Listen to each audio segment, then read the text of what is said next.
मैं एक पाकिस्तानी जासूस था। कहानी की तरफ बढ़ने से पहले आपसे गुजारिश है कि हमारे चैनल को सब्सक्राइब करें, हमारी इस वीडियो को लाइक करें और अगर आप फेसबुक पर हमारे साथ हैं हमारे पेज को लाइक करें और इस वीडियो को दोस्तों के साथ शेयर करें। तो चलिए चलते हैं आज की कहानी की तरफ। कमांडोज के साथ काम करने का ये पहला मौका था जो मेरे लिए किसी सादत से कम नहीं था। उन शेरदिल जवानों के साथ मैदान अमल में कूदने की लज्जत से आशना होने के लिए मेरी तबीयत एक अरसे से बेताब थी, लेकिन मेरे फ़राइज़ चूँकि स्पेशल सर्विसेज ग्रुप से मुख्तलिफ थे इसलिए इस सादत से अभी तक महरूम था। आज जब खुशकिस्मती से मौका नसीब हुआ तो मेरी जज्बाती हालत नाकाबिले बयान हो रही थी। मुकर्रर वक्त पर मैं सरहदी इलाके की वीरान मस्जिद के इर्द गिर्द की झाड़ियों में आकर बैठ गया।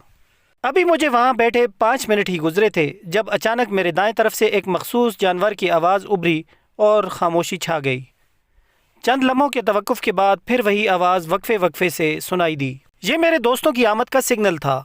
मैंने भी अपने मुंह से वैसे ही आवाज़ निकाली और वक्फे वक्फे से 2 मरतबा ये अमल दोहराया, जिसके जवाब में एक पेंसिल टॉर्च मेरे नज़दीक ही जलकर बुझ गई। इस तरह की छोटी सी टॉर्च मैंने भी जलाकर बुझा दी और चंद सेकंड के बाद ही एक आहट मेरे करीब सुनाई दी। ये राहबर था जो मुजाहिदों की रहनुमाई करता हुआ यहाँ तक लाया था। उसने मेरे साथ कोड वर्ड्स का तबादला किया और मुझे मस्जिद के करीब ठहरने का कहकर खुद अंधेरे में वापस रेंग गया। चंद मिनट के जानलेवा इंतज़ार के बाद उसकी वापसी 5 जियालों के साथ हुई। अंधेरे में बारी बारी वो आगे बढ़कर मुझसे बगलगीर हो गए। उनमें से 4 तो जूनियर रैंक के थे। उनका कमांडर एक पठान कैप्टन था। इतने अरसे बाद अपने बहादुर फौजियों को अपने वतन की वर्दियों में मलबूस देखकर मुझे खुद पर काबू पाना मुश्किल हो रहा था।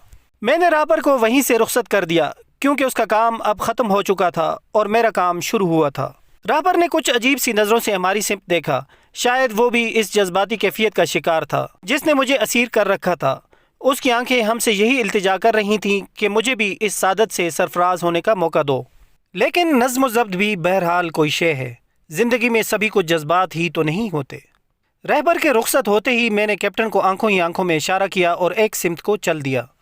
वो लोग अपनी ट्रेनिंग के मुताबिक बिखर कर मेरे पीछे पीछे आ रहे थे और मैं उनको लेकर यहाँ से एक दूसरे ठिकाने की तरफ जा रहा था। क्योंकि मेरी पहली कमीनगाह का इल्म राहबर को था और उसकी मुमकिन गिरफ्तारी की सूरत में अपने अकीदे की सच्चाई के बावजूद बशरी कमज़ोरियों को मद्देनज़र रखते हुए इस बात का कवी इम्कान था कि तशद्दुद की ताब न लाते हुए वो अपने सियादों को उस ठिकाने से आगाह कर दे और हम कुछ करने की हसरत ही दिल में लेकर मर जाएं। करीबन 2 घंटे तक मैं अपने हमराइयों को मुख्तलिफ खेतों, खलियानों, नदी नालों से गुजारता अब उस जगह पहुँच चुका था जिसे मैंने उनके ऑपरेशन रूम के लिए चुना था। ये भी एक गांव से 1.5-2 मील के फासले पर अहिंसा के पुजारियों की खबासत का निशाना बनी एक शहीद मस्जिद थी जिसे मनोजी के खूनख्वार भेड़ियों ने क़याम पाकिस्तान के बाद शहीद करके अपनी मजहबी असबियत की भेंट चढ़ा दिया था। मैं चाहता था मस्जिद के उन्हीं खंडरात में बैठकर जहाँ से मेरे असलाफ की हय्या अलल फलाह की आवाज़ें चारों तरफ गूंज कर बुत परस्ती के गुरूर को खाक में मिलाया करती थीं, मेरे जियाले कुरून ऊला की तारीख़ एक मरतबा फिर दोहराएं और ब्राह्मणी साम्राज्य को खाशाक का ढेर बनाकर रखते हैं। ऐसी मसाजिद के सैन में न जाने काली के पुजारियों ने कितने मुसलमानों का लहू बहाने के बाद उन्हें शहीद किया था, लेकिन अब वो उनके नज़दीक फटकने से भी डरते थे। उनके जहनों में ये बात समा गई थी कि यहाँ मकतूलों की रूहें क़याम पजीर हैं जो किसी भी लम्हे उनकी जान ले सकती हैं। शायद इसी वजह से अक्सर देहाती इलाकों में उन शहीद करदा मसाजिद के इर्द गिर्द करीबन मील मील के फासले तक आबादी का नामो निशान दिखाई नहीं देता, ना ही उनके ज़्यादा नज़दीकी ज़मीन को ज़ेर काश्त लाया जाता है। ऐसे मनाजिर देखकर मैं अक्सर सोचा करता, ऐसी बुज़दिल कौम को जो मुसलमान शहीदों की रूहों से खौफ खाती है आखिर कौन सी ताकत बरसरे हुकूमत रखे हुए है।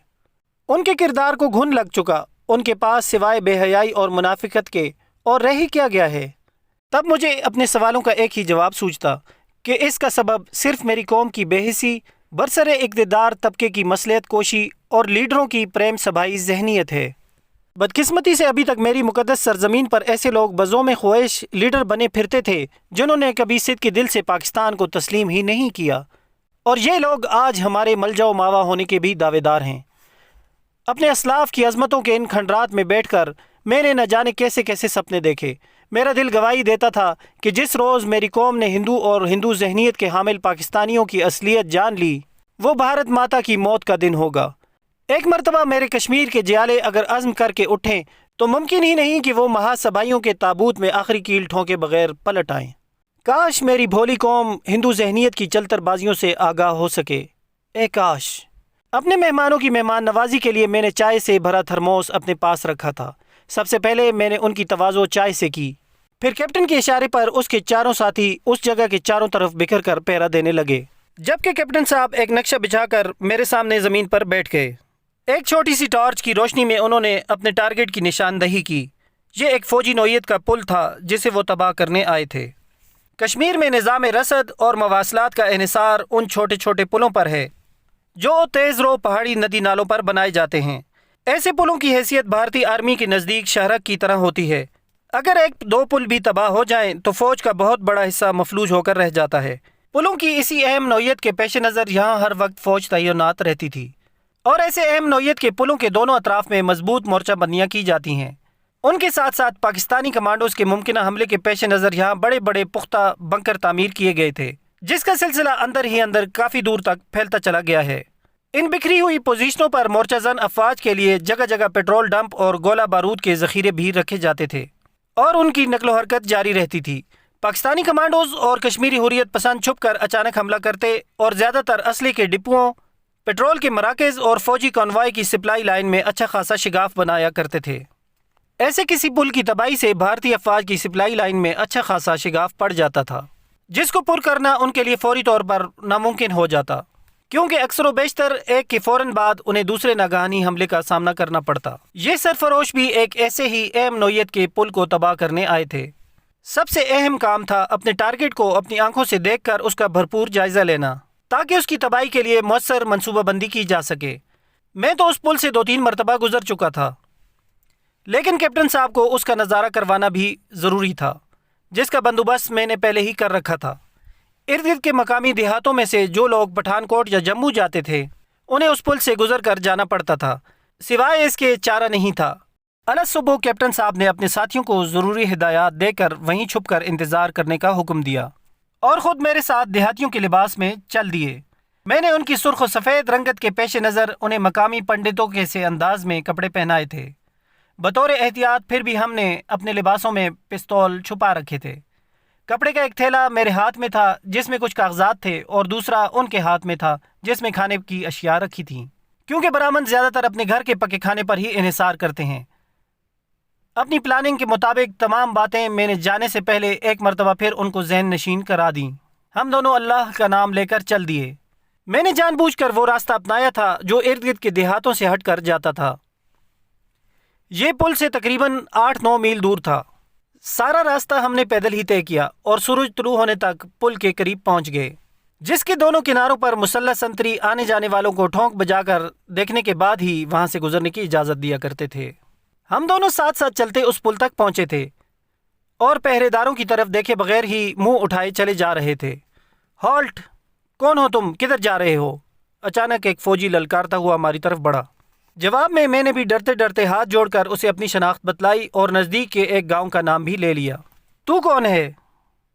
اس نے کیپٹن صاحب سے بڑے درست لہجے میں پوچھا۔ کیپٹن صاحب ہونکوں کی طرح اس کا منہ دیکھ رہے تھے۔ گونگا ہے مہاراج جی، اس کی مصیبت تو بھگتنے جا رہے ہیں۔ کیا کلجگ آ گیا ہے؟ رشتہ داروں نے بیچارے کی ساری زمین ہتھیا لی۔ ہم عدالت ہی بھگتنے جا رہے ہیں مہاراج۔ میں نے اس کی بات کا بدستور اسی لہجے میں جواب دیا۔ یہ کیا ہے تھیلے میں؟ اس نے میرے تھیلے کی طرف اشارہ کیا۔ کاغذ ہیں عدالت کے مائی باپ۔ میں نے تھیلے میں رکھے عدالتی کاغذات نکال کر اس کی طرف بڑھا دیے، جو پہلے ہی میں نے آج کے لیے تیار کروائے ہوئے تھے۔ ٹھیک ہے جاؤ، اس نے قریباً جھڑکتے ہوئے جواب دیا، اور ہم لوگ آگے بڑھ گئے۔ کیپٹن صاحب کی متجسسانہ نظریں بڑی مہارت سے اپنے ٹارگٹ کا جائزہ لے رہی تھیں۔ انہیں اس بات کا بھی احساس تھا کہ دشمن بھی ان پر نظریں جمائے کھڑا تھا، اور ان کی کوئی بھی مشتبہ حرکت ہم دونوں کی موت کا باعث بن سکتی تھی۔ ہم دونوں نے پیدل چل کر پل عبور کیا اور پل کی دوسری طرف کھڑی بس میں سوار ہو کر شہر روانہ ہو گئے۔ تو ویوز، یہ تھی ہماری آج کی ایپیسوڈ۔ امید ہے آپ کو پسند آئی ہوگی۔ ہماری اس ویڈیو کو لائک کریں اور اپنے دوستوں میں شیئر کریں۔